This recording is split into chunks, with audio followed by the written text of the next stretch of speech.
रायगड जिल्ह्याच्या जिल्हा परिषदेचं अध्यक्षपद त्यांनी भूषवले. त्यांना जिल्हा पूर्णपणे माहिती आहे.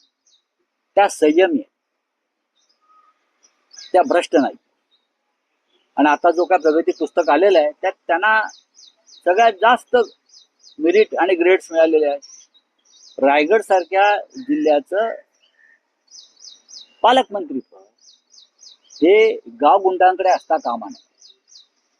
कोणत्याही अत्यंत संयमानं काम करणाऱ्या व्यक्तीकडे असायला पाहिजे, जो भ्रष्टाचाराच्या विरुद्ध ठामपणे उभा आहे.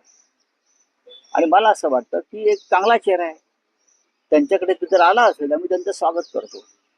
पुण्याच्या पूर्व भागातील 1938 पासून ग्राहकांना गुणवत्ता व सेवेची हमी असलेले अग्रवाल स्वीट्स म्हणजे नुसती परंपरा नाही तर चोखंदळ खवयांसाठी मेजवानी आहे. स्वर्गीय मुन्नालाल अग्रवाल यांच्या प्रदीर्घ वारसा सांभाळत अग्रवाल कुटुंबियांनी स्वीट्समध्ये ग्राहकांची गरज ओळखून अस्सल तुपातील पदार्थ आणि तत्पर सेवेचा वारसा जपत फूड क्षेत्रात नावलौकिक मिळवला आहे. हडपसर, गाडीतळ व आकाशवाणी रविदर्शन येथील अग्रवाल स्वीट्सच्या शाखेला नक्की